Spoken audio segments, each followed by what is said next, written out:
take one, we're going to do a full run through. All cameras should be sunk on this. Good morning, Facebook family friends. Today it is Thursday. It is May 3rd. The year is 2018. I'm Walter Lee Hampton II. I'm sitting here with my mother, Alberta Hampton. And we were going to discuss, recently my uncle died in Louisville, Mississippi. We went out there to bury him. He was, how old was he?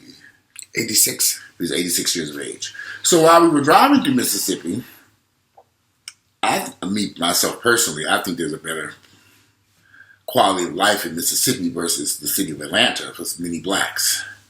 It's out in the country. I saw some blacks and I saw some of our family members were actually doing okay out in Mississippi. Kind of hard to understand, but the experience here in Mississippi, there's a better quality living of life in Mississippi than there is in Atlanta for many blacks. But so many black folks, to me, are flocking into these urban cities like Atlanta, Chicago, and they're thinking their life is going to be better, but their lives are actually worse. For example, I do have a friend who moved here from Mississippi. He plays the organ or keyboard at a church. He said when he lived in Mississippi, he made good money down there because there were a lot of churches he can work for, funeral homes, all kinds of stuff. And when he moved here, there was so much competition for those jobs that he no longer does that, but he works as an administrative assistant for a local library, local college, while he's waiting for something to open. But he's been here for 6 years. I'm like, you've been here for 6 years and you're still waiting around? Pack your mess and head back to Mississippi. Do you think blacks do better in urban settings, Mama, or out in suburban settings? Well, myself being raised in the country, where we lived before, and my mother packed us all up and moved up to Michigan, and we were in the country. I think if I had not been raised there, I would have been in a horrible situation, because I look at how these women are so loose with themselves. It's just different in the city. So quite naturally, I know that being in the country is much better. And we could see the quality of life because they're not on top of each other. They're building nicer homes. They're not living in shacks like they used to years ago. Oh, the homes were nice. We saw some shacks down there. We saw some nice houses also. Do you think black folks who are flocking to... Because I had somebody send me a message and say, I'm on Social Security. I'm thinking I'm coming to Atlanta. I'm thinking, you're on Social Security. You want to come to Atlanta? Wow. Now I have people say that they're retiring and they want to retire and come to Atlanta. And I'm thinking, shouldn't you be going to Alabama and Mississippi to retire and live in peace with low cost of living? The cost of living is cheaper. The quality of living is a little bit better, in my opinion. And the crime is low. I think that makes more sense than coming to... And people who... Do you think... I've asked you this question in the past, Mom. Do you think people should bring children to Atlanta to raise them? I don't. I really don't. Schools are overcrowded. You have to have qualified teachers. It's just no. So, well, why do so many black folks continue to flock here and bring their children here? Why do they think that their life is going to be so much better here in Atlanta? I think it's a utopia. Because Atlanta is known everywhere as a black city, and they seem to think that things will go better for them here, where that's not really true.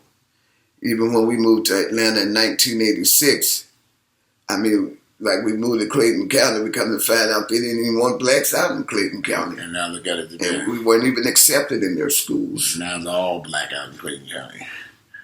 But Clayton County is deplorable now, too. It's horrible. Just like Stone Mountain. Yeah, it's bad.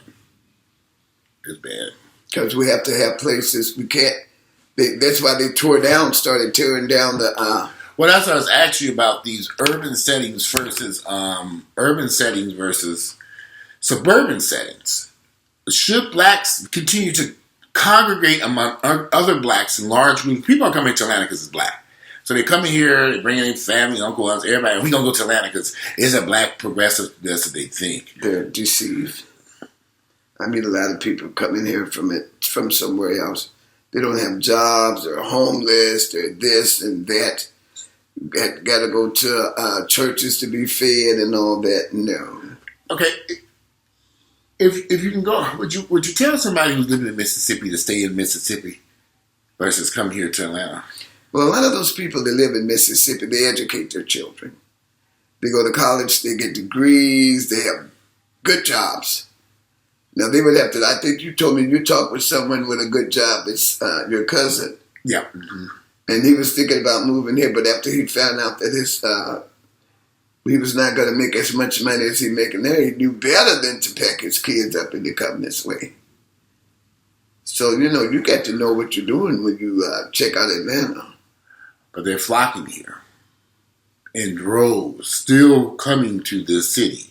Something's wrong here. The message is screwed up someplace. Yeah, there's a wrong message out there. Because Atlanta is not what people think it is, especially for African Americans. For Black Americans, I don't think it's the. I just don't. I could be biased against it. I don't know how it could be. I mean, I guess because I'm here and I see some people having success, but the vast majority are not having success here.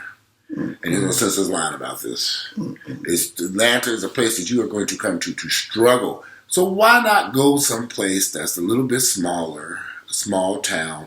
Our cousin moved to, where did she move to in Alabama? Mississippi? No, Abby's oldest daughter, Savette. Oh, she's in Alabama. I know, but where? She's in. I forget what city that is. It's not Huntsville. She's in a small town. She moved her children there, and I think she said she loves it. She's get past Atlanta. She did the right thing. She said she's very happy where she is over there. The crime is low, is nowhere near the problems that she would have encountered here in Atlanta, especially with, I guess those are her grandchildren she has. Who are those kids? What kids? I didn't say what. No, so that's she has some of that. She has children. Her children, are they grown? Mm-hmm. Okay, so those are her grandchildren. Because they went to school and they're working in their fields. Okay.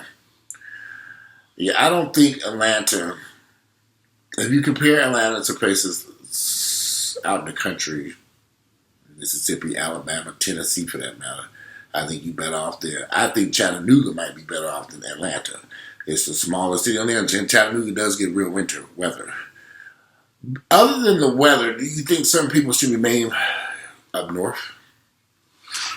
I couldn't answer that right now. I haven't been up north in a while, and the way people talk, it just depends on where you come from up north. Detroit, no. But Detroit's changing. I think blacks changing. Go ahead. It look like they have a problem with, like you always said, being properly educated and maintaining. They don't even maintain their property or stuff like that. I don't know what's wrong with us. Really. You go down. I think the problem is, in my opinion, I think blacks need to stop this idea of we're going to congregate around each other in the same near.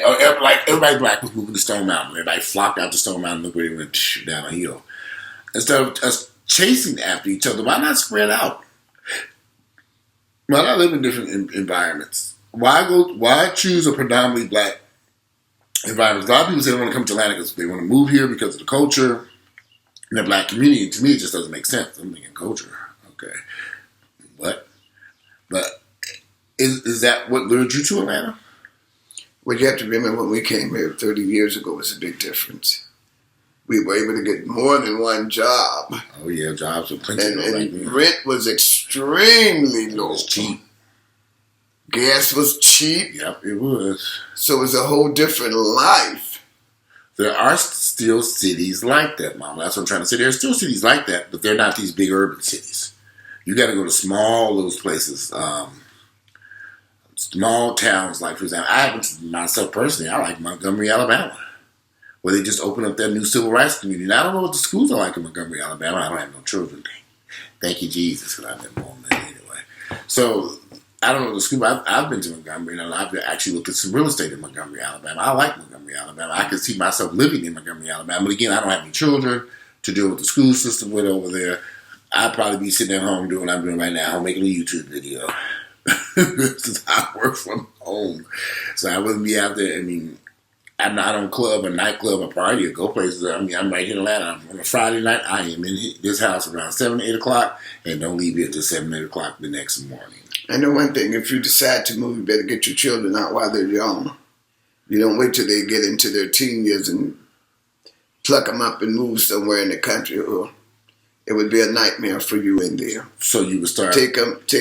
Even if you don't have any babies, wait till you find a nice setting in a smaller country place. Do not take grown folks to Mississippi.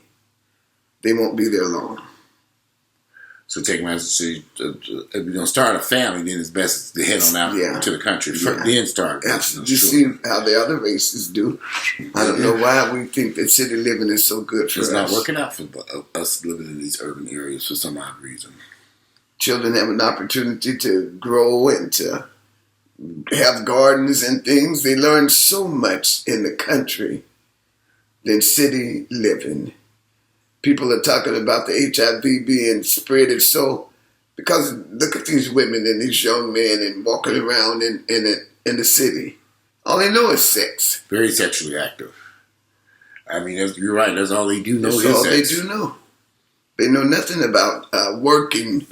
Take them to the country. We had to pick strawberries, grapes. We started making a living so young that it helped us. I mean, we were children. We didn't like it then, but it really helped all of us to make a living as adults. We took those skills and continued to work. So it's like city living is deplorable for black people. It's destructive. Do you see? And society knows it. They're trying to tell them. That's why they tore down those. What was it in Cabrini Green and all that in Chicago? They tore down all the housing projects here. All of them tore down.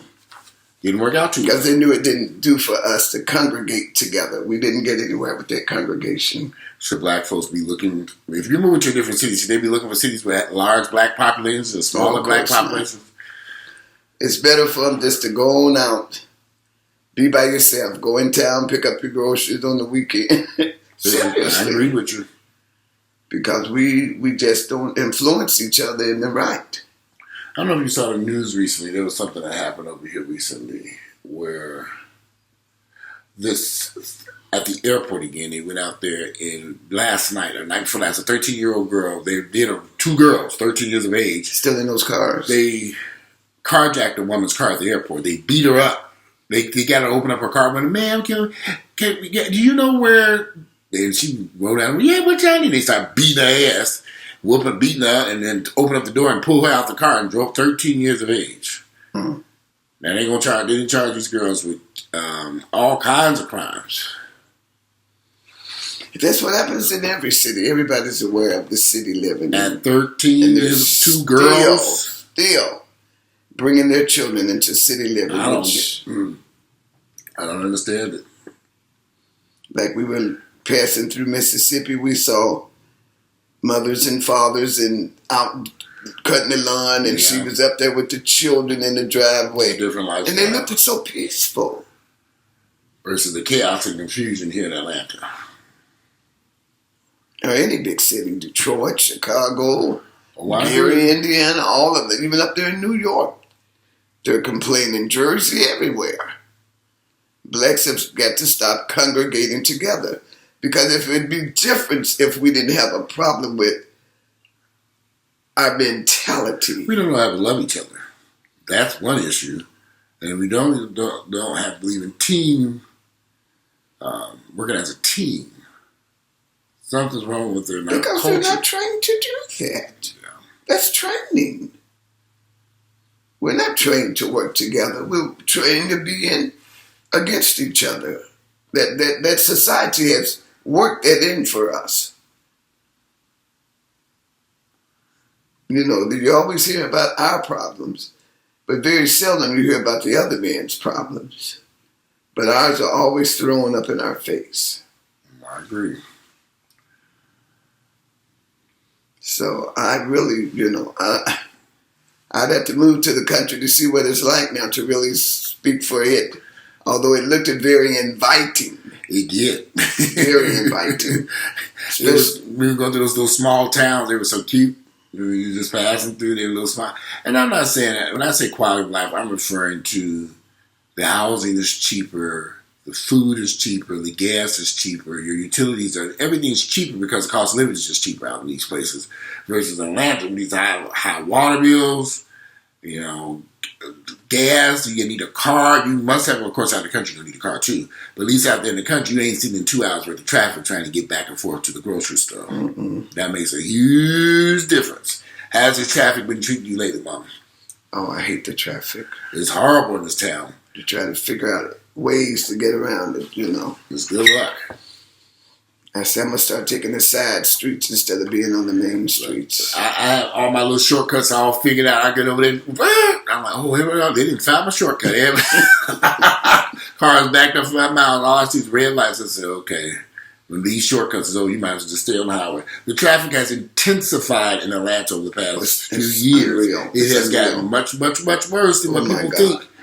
It has really, really, really gotten bad to the point that if you don't get where you need to be going by around 2 o'clock, you're going to be in trouble. If you have to come through the inner city. In 285, I don't touch it.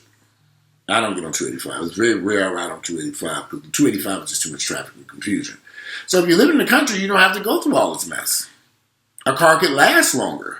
Well, you're not, you know, I just see benefits for myself personally. I don't live out in the country now. I don't have any children. And I'm mainly doing this video for family. You're thinking about living out in the country. Oh, I've been looking at houses in Montgomery, Alabama. Parts of, to me, I like Jacksonville, Florida because it's near the beach. That's why I really would like to be in Jacksonville, Florida. Or even, I don't know if I can afford it. Miami ain't the country, but I'll take Jacksonville Beach. I think it's very nice. I like Jacksonville. Jacksonville's very nice. It's not a I huge haven't city. been there in a long time. I was just there last year, so it was just as nice. I like Jacksonville. It's a very pretty city. Very nice. Jacksonville Beach. I can't speak for the urban areas of Jacksonville. But I never could find out where the black folks lived in Jacksonville. We rode around, we asked people, where does the black people live? Oh, they got a It's the hood in same thing in Jacksonville. Chicago. You could never find a black area. Well, see, when I go traveling to different cities, I really don't look for the black areas. I'm like, I see enough poor black You'd like to see how many folks. people are living in I that see occasion. enough poor black folks in Atlanta, You might not want to Georgia. live in Jacksonville. Oh, no, I'm fine with Jacksonville. I ain't going over there with them poor niggas living. I'm going to go across town where the beach is at. It's pretty, but I don't really go looking to see how black folks are living in other cities. I've been to Miami numerous times. I've heard about these ghettos in Miami. I've never seen one because I don't go near it. What's the point? I already know it ain't going to be nothing pretty, so ain't no sense me going over there to take a look. No, I would be like, okay, keep driving. Can you hit the accelerator? You know, I don't want to see that chaos and confusion. I see enough of that driving through the streets of Atlanta. Now, there's a lot of people don't realize how some of these neighborhoods in Atlanta are very horrible. They are improving as the white folks move in. You like the Bluff and all that. The Bluff is getting much better. This area right here has improved tremendously. It has improved. The old Fourth Ward has just turned it. I don't even, you can't even, old Fourth Ward, you can't even touch nothing for $6-7 million down there now. This house, townhouse is so high, it's ridiculous. Wow. And when I moved in there, I had a big 4,000 square feet. I paid $330,000 for that house in Fabulous home. Fabulous. 1997. That house is easy worth a cool $1.2 million today. We should have kept that house. Fabulous. 4,000 square foot. But it was when I moved in there, it was the ghetto. It was not pretty. It was not nice at all about Old Fourth Ward. It is. They used to call it the Old Dirty Ward, Old Dirty Fourth Ward. And so it has come a long way from being a filthy neighborhood. And if it went for gentrification, I hate to say this, gentrification cleaned that area up. Just like it's cleaning up this area here and various other areas. And they're running up Bankhead Highway now, Donald Lee Highway, for those of you who just got here. I call it Bankhead Highway. Then white folks are moving up in there, gentrifying that area, the Bluff, and it's another spot. West End. They're going to take over. West End, Stone West Mountain. End, they took over in the West End. They're going to move them. They're going to move them in Stone Mountain too. Yeah, eventually we'll get back to Stone Mountain. I'm confident in that. But the West End has improved tremendously. So, anyway, this is going to be a little short video. We're at 20 minutes. Anything else you want to add, Mama, before we get out of here? It is 1 o'clock. We just came for breakfast at this. What was the name of that restaurant? We went to this black-owned restaurant, and the food was excellent. It's right here on Hosea Williams and Kirkwood. I don't get the name of that Very nice place. restaurant. Very It was nice. very, very nice. Black-owned. We were had very breakfast, happy that was black-owned. and the food was delicious. So I didn't get the name of that place. I couldn't even imagine even look it up. You got a receipt where you paid for your food? Oh, let me see if it showed up on my bank card. I'll use my little bank card. Let's see if I can pull it up. But the food was really excellent. Let's see.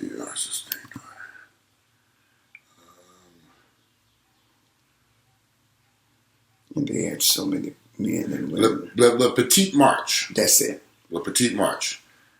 That was it, okay. And it's on Hosea Williams. They had great breakfast. It was really good. I was really impressed.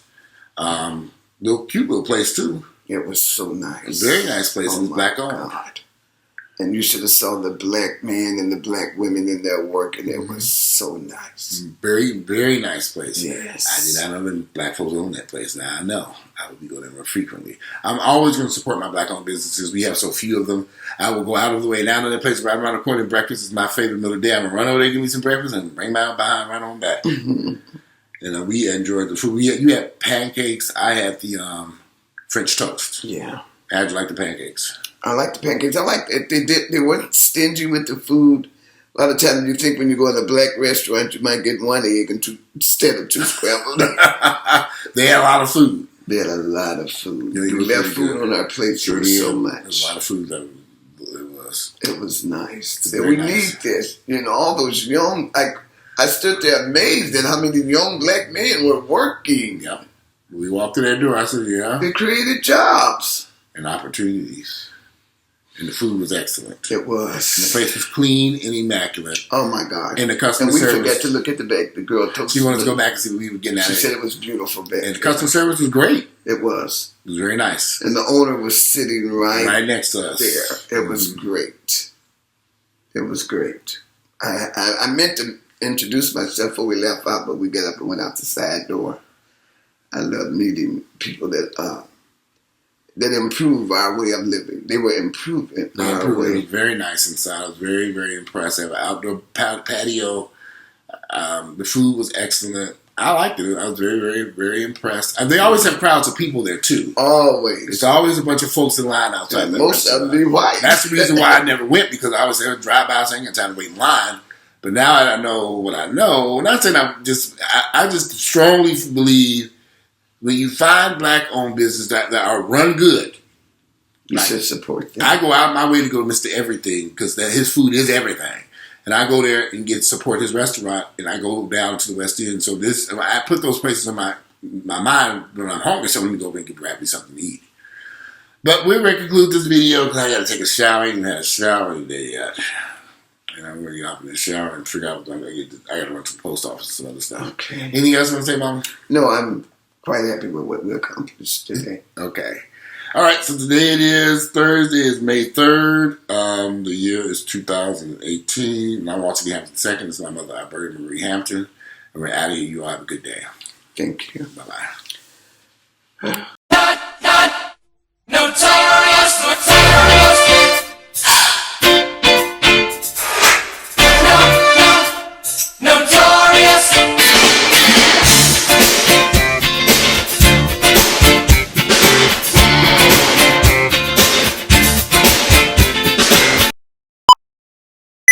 This is a take one. We're going to do a full run through. All cameras should be sunk on this